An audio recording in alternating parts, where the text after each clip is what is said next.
jep orientimin tani. Dëgjojeni. Gjykata kushtetuese të jap drejtim çështjes së kësaj rruge të pashkelur askund në Europë, por me sa jemi informuar deri tani, askund në botë. Ky po të mos jemi para një mashtrimi ndërkontinental, europian dhe ndërkontinental, nuk ja vlen të merresh me të. Janë kryeministra të pezulluar nga gjykata. Janë kryeministra që pasi është shpallë hetimi janë larguar. Janë ministra, një seri ministrash, që për mbrojtje të dhënave dhe parandaluar përsëritjen e akteve, janë pezulluar nga gjykata. Por, ka të drejtë në një pikë. Në një pikë ka të drejtë. Gjykata nuk mund të kishte vendim tjetër përveç arrestimit të Lubi Ballukut. Ajo edhe tani vazhdojnë të prishin provat me Edi Ramën për krimit që kanë kryer. Po, ajo duhet arrestuar. Dhe zyrat duheshin të gjitha vënë në sekuestro. Të dilte do të shkonte diku tjetër drejtonte qeverinë.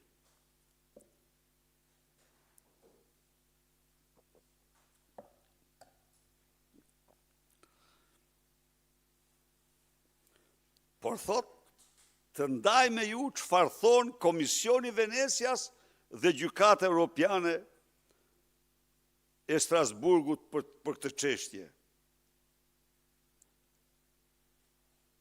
Nuk mund të ketë njëri më të papërgjegjshëm. Qëndrimi i Venecias në fakt është shumë i prerë.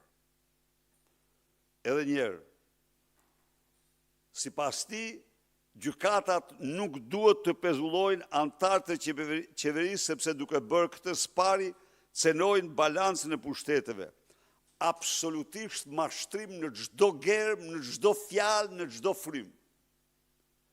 Një përkufizim i tillë nuk ekziston në asnjë nga këshillimet, çështjet e trajtuara nga Komisioni Venecias.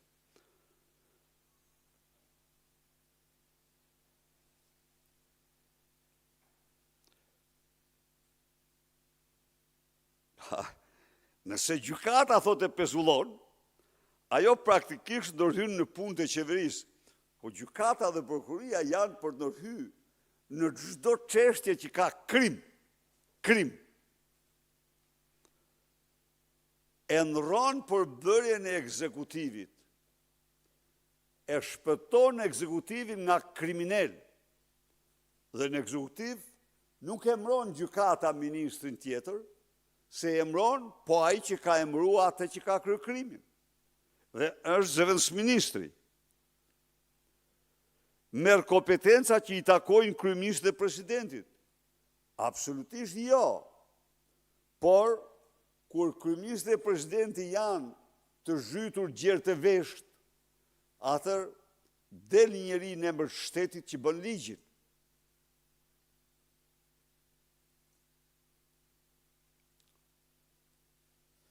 Venecia, dhe kjo konsiderohet nga Venecia, thot, shkelje e palejueshme e kufirit ndarës midis pushteteve. Të gjitha këto, Partia Demokratike do të bëjë një padi për mashtrim publik ndaj Edi Ramës. Ai do paditet që nesër për mashtrim publik para qytetarëve për këto që shkruan. Nuk ka asnjë dokument të Venecias që të thotë se pezullimi i një ministri është shkelje palejueshme e kufirit ndarës midis pushteteve.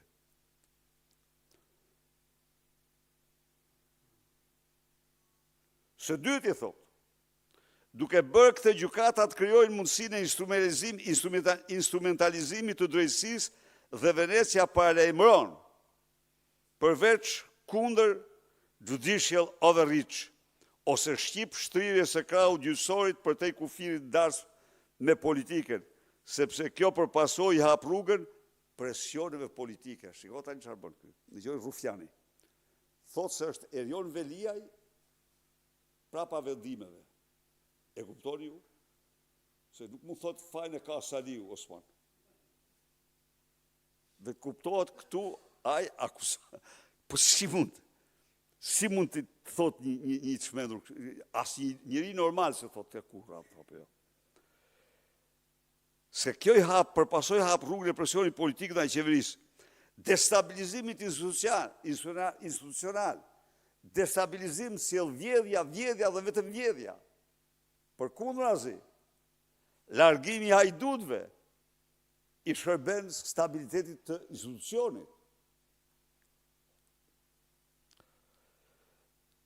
Manipulimit të ekzekutivit përmes proceseve penale. Këtu i shkon gjuha tek vendi, tek dhmalla, tek vetja ti.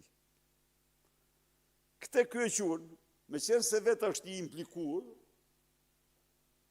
tani thot, këta godasin Belindën, që të më godasin mua. Po, do të vi dhe të këti. Në mos drejtësia, populli do vi. Ta garantojë këte. Nuk ke shans të shpëtosh. Jo. Ik më mirë, jep dorëheqje, largohu se në mënyrë absolute, shqiptar do të krejnë nga i vend.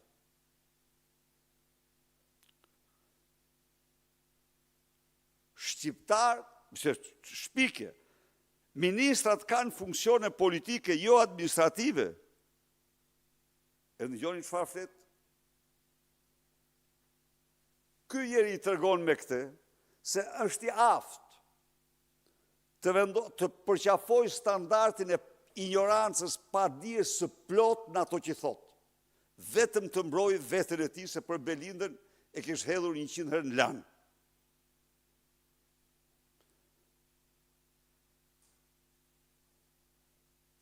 Ministri nuk është zyrtar administrativ. Ministri emërohet me akt administrativ. Deputeti zgjidhet me mandat nga populli, ministri emërohet me akt administrativ. Dhe ky bën një mashtrim të madh publik për cilë do shkoj përsëri në gjykat, në prokurori, si mashtrues publik.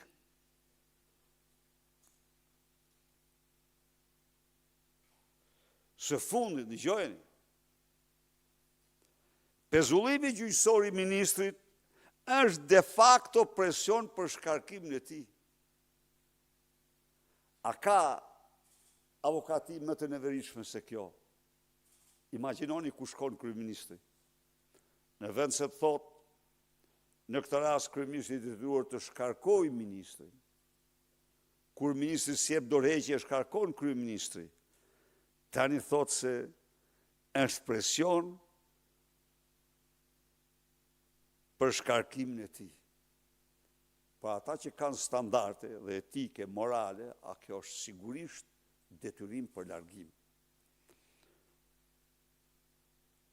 Nuk pezullohet një individ, mashtrim publik, por pezullohet krejt vendimarrja për një apo shumë sektor në ministri. Jo, ka zëvendësministra që mbulojnë sektorët. Dhe që në momentin që ministri nuk është në detyrë, marrin automatikisht detyrimet e tij. Dhe kjo, thot, është këmbë e krye jo kushtetuese. Ky s'ka njëri, ky është i trallisur në Afrika, nga të merri. Atëherë që në kanë zëvendësministrat jo kushtetues, që në kanë zëvendësministrat jo kushtetues, pra ky s'din ç'flet. Komisioni Venecias mashtron ky, ka theksuar shprehimisht një prej parimeve të demokracisë parlamentare është që qeveria mund të shkarkohet vetëm nga organet politike, jo nga organet gjyqësore. Ministri nuk është qeveria, është një ministër. Është një ministër. Pse shkarkohet një ministër nuk është të vërtet që shkarkohet qeveria. Absolutisht. Dhe është të vërtet, unë nuk ditë ke thonë ku, po është e vetë kuptueshme. Nuk shkarkon gjyqësori një qeveri. Qeverinë e shkarkon ata që i kanë dhënë mandatin Po ky është i mashtrim, por ministri nuk është qeveria. Jo. Qeveria është këshilli i ministrave. Uro, imagjinoni tani ju. Rama dhe Lubia që kanë vjedh 50 milion që kanë qeveria. Kënë dy hajdutët. Që duhet ikin natën nga qeveria. Pra nuk është karku qeveria, është pezullu një ministër.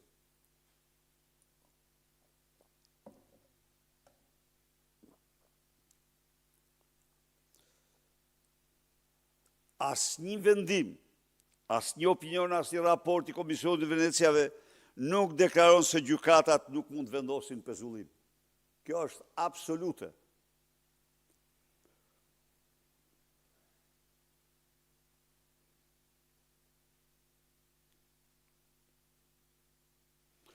Lidhur me gjykatën europiane, pohon vetë që nuk ka asnjë rast, po se s'kon ministri, nuk ka përveç hajdutët në qeverinë shqiptare, të tjerë nuk e bëjnë këtë. Pra, si përfundim,